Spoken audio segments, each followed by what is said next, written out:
नमस्कार दोस्तों, आप देख रहे हैं HVS स्टडीज़ और इस वीडियो में आपके लिए 18 मई 2024 का करंट अफेयर लेकर आ गए हैं। करंट अफेयर के साथ साथ स्टैटिक जीके और रिलेटेड करंट अफेयर्स का रिवीजन करते हुए चलेंगे। अगर आप इस चैनल पर पहली बार आए हो तो चैनल को सब्सक्राइब कर लीजिएगा। वीडियो अच्छी लगे तो वीडियो लाइक करके ज़रूर जाइएगा। लास्ट में आपके लिए क्विज़ रखा है, उस क्विज़ को ज़रूर सॉल्व कीजिएगा। चलिए बात करते हैं लास्ट डे के क्विज़ की। लास्ट डे आपसे क्वेश्चन पूछा गया था, in which state is the 7th edition of India France joint military exercise Shakti being organize. तो भारत फ्रांस के साथ संयुक्त सैन्य अभ्यास शक्ति जो कि 7वां संस्करण है, किस राज्य में आयोजित किया जा रहा है? तो ये आंसर था मेघालय उमरोई, और आप सभी ने आंसर सही दिया था। आज के पहले क्वेश्चन की बात करें। पहला क्वेश्चन है, according to the report by the economic think tank GTRI, which country did China surpasses to become India's largest trade partner financial year 2023-24।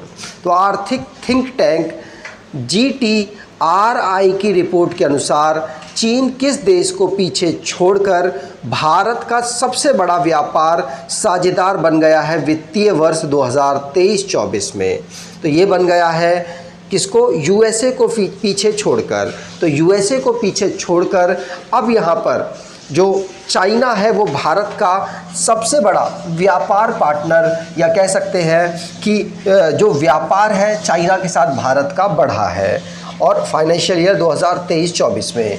बल्कि इस साल बहुत ज़्यादा विवाद भी रहा, चाइना के साथ रिलेशनशिप भी डाउन रहा। उसके बावजूद भी जो यहाँ पर USA के साथ जो भारत का व्यापार था उसके कंपेयर में चाइना यहाँ पर आगे बढ़ चुका है, और ट्रेडिंग पार्टनर इंडिया का लार्जेस्ट ट्रेडिंग पार्टनर बन के उभरा है चाइना। ये रिपोर्ट जारी की गई है ग्लोबल ट्रेड रिसर्च इनिशिएटिव के द्वारा। यहाँ पर चाइना के साथ जो व्यापार रहा भारत का वो 118.4 बिलियन US डॉलर रहा है, और अगर USA की बात करें तो 118.3 बिलियन US डॉलर USA के साथ यहाँ पर ट्रेड रहा है। और आप सीक्वेंस देख सकते हैं दूसरे देशों का, तीसरे पर रशिया, सऊदी अरेबिया चौथे पर, उसके बाद सिंगापुर है। अब नेशन संबंधित जो करंट अफेयर्स बने हैं उनको रिवाइज करते हैं। पहला क्वेश्चन पढ़ लिया। दूसरा, इंडिया और मालदोवा ने यहाँ पर एग्रीमेंट साइन किया है जिससे कि वीज़ा फ्री ट्रैवल हो सकेगा जो डिप्लोमेटिक्स और ऑफिशियल पासपोर्ट्स होंगे भारत और मालदोवा के उनमें। और इंडिया और क्रोएशिया के बीच में 11वें नंबर का फॉरेन ऑफिस कंसल्टेशन की मीटिंग नई दिल्ली में ऑर्गेनाइज हुई है। पॉलिटिकल पार्टीज़ और कैंडिडेट अगर चाह ले तो EVM को वो चेक करा सकते हैं। ये सुप्रीम कोर्ट ने हियरिंग जो बैलेट पेपर, EVM और VVPAT स्लिप केस में सुनवाई हो रही थी उसमें दी है। और सिप्री के अनुसार एक रिपोर्ट जारी हुई जिसमें भारत चौथे पोजीशन पर रहा है दुनिया में मिलिट्री में एक्सपेंडिचर करने में, खर्च करने में। और फिलीपींस को भारत ने पहला ब्रह्मोस सुपरसोनिक क्रूज मिसाइल का दस्ता भेजा है। आगे अगला question, Neeraj Chopra won gold medal in Federation Cup 2024, where was it organised? तो फेडरेशन कप 2024 में नीरज चोपड़ा ने स्वर्ण पदक जीता। इसका आयोजन कहाँ किया गया है? तो इसका आयोजन किया गया है भुवनेश्वर में, और वहाँ पर नीरज चोपड़ा के द्वारा स्वर्ण पदक जीत लिया गया। आप यहाँ पर नीरज चोपड़ा को देख सकते हैं। ये हरियाणा सोनीपत से बिलोंग करते हैं भारत में, और इन्होंने यहाँ पर टोक्यो में भी गोल्ड मेडल, टोक्यो जो ओलंपिक हुआ था वहाँ पर भी गोल्ड मेडल जीता था, ध्यान रखिएगा। आगे बात करें, अब स्पोर्ट्स से रिलेटेड जो करंट अफेयर्स बने हैं उनकी बात करते हैं। पहला क्वेश्चन पढ़ लिया। दूसरा, मैग्नस कार्लसन जिन्होंने सुपर वेट रैबिट rapid and blitz chess tournament 2024 को जीत लिया। जापान ने men's AFC under 23 Asian Cup title को उज्बेकिस्तान को हराकर जीता है। भारत थर्ड पोजीशन पर रहा है। चाइना और साथ साथ जापान के बाद थर्ड पोजीशन पर रहा है किसमें, तो एशियन जो एशियन एथलेटिक चैंपियनशिप हुई उसमें। और इंडिया ने यहाँ पर आर्चरी वर्ल्ड कप आर्चरी का जो हुआ था उसमें साउथ कोरिया को हरा दिया। और हर्षित कुमार ये गोल्ड मेडल हैमर थ्रो में एशियन एथलेटिक चैंपियनशिप में जीते हैं। प्राची यादव ये मध्य प्रदेश से बिलोंग करती हैं। इन्होंने पैराकॉइन एशियन चैंपियनशिप 2024 में 2 गोल्ड मेडल जीते हैं।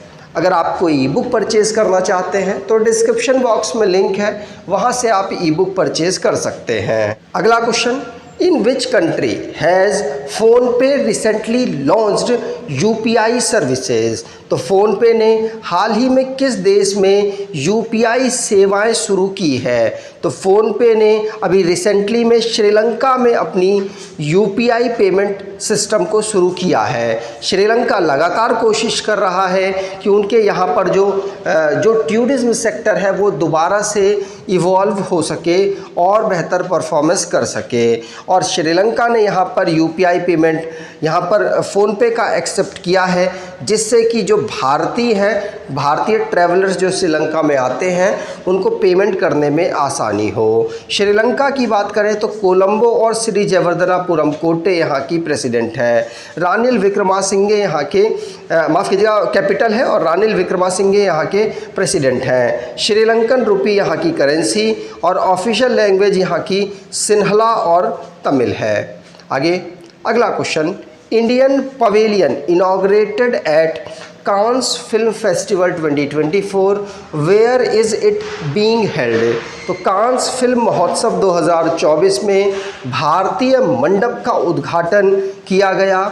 यह कहाँ आयोजित किया जा रहा है, तो ये फ्रांस में आयोजित किया जा रहा है। और यहाँ पर भारतीय जो एक मंडप है उसका उद्घाटन किया गया है 77 कांस फिल्म फेस्टिवल में।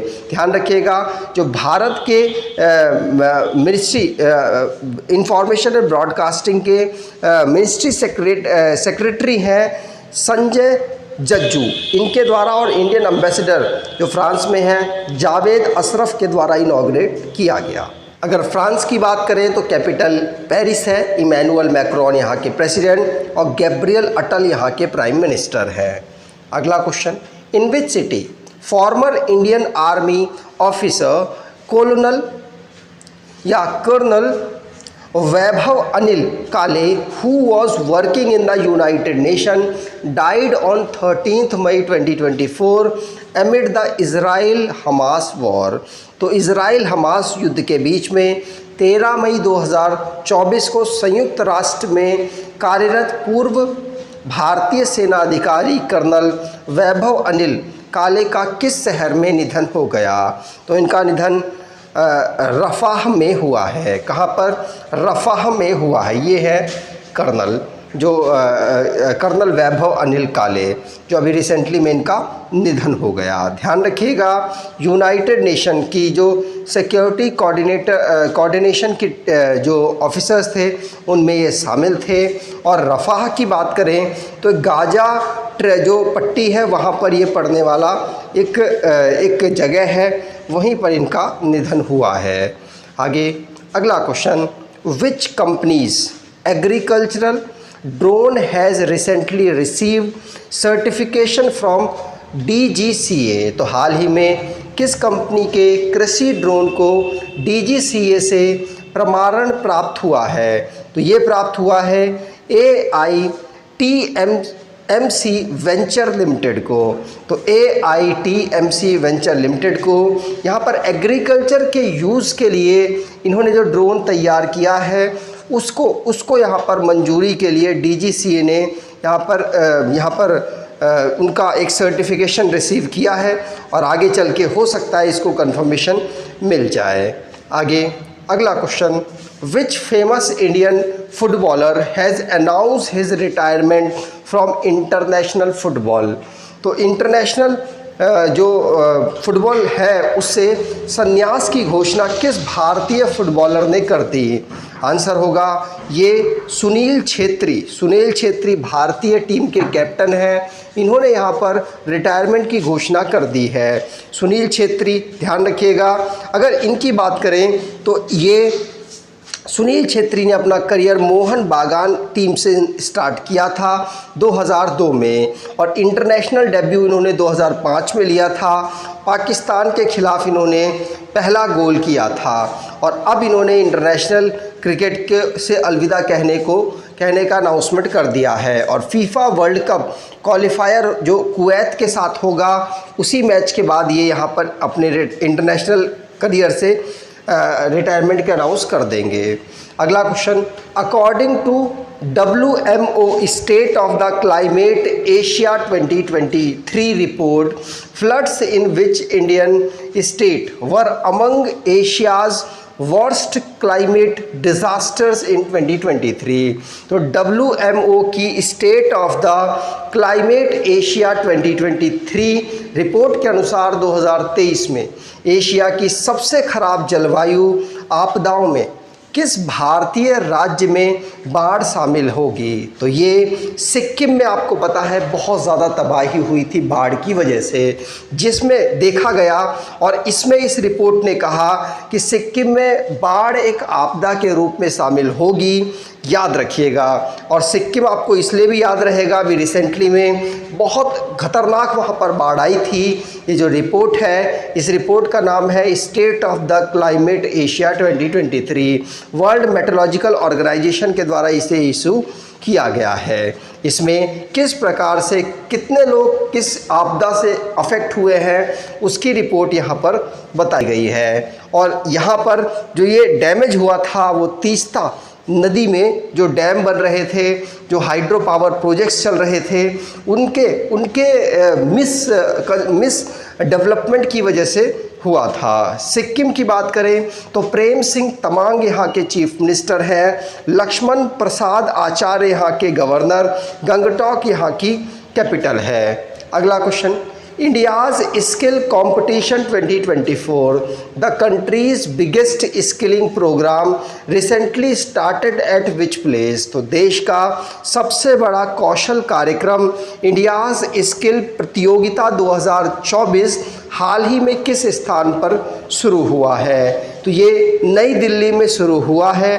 ध्यान रखिएगा, इंडिया का बिगेस्ट स्किल कंपटीशन होगा जिसमें भारत के जो यूथ है वो पार्टिसिपेट करेंगे। और नई दिल्ली में यशोभूमि द्वारका के पास एक जगह है, वहाँ पर ही ये कंपटीशन ऑर्गेनाइज कराया जाएगा। आगे बात करें, अगला question, when is world telecommunication day celebrated? तो विश्व दूरसंचार दिवस कब मनाया जाता है? तो विश्व दूरसंचार दिवस हम हर साल 17 मई को ऑब्जर्व करते हैं। कब? 17 मई को। इस बार की theme digital innovation for sustainable development रखी गई है। जो इंटरनेशनली टेलीकम्युनिकेशन कितना ज़रूरी है उसकी वजह से, उसकी इम्पोर्टेंस को बताने के लिए इंटरनेशनल टेलीकम्युनिकेशन यूनियन इसको ऑब्जर्व करता है 17 मई को, क्योंकि इसी दिन इंटरनेशनल टेलीकम्युनिकेशन यूनियन को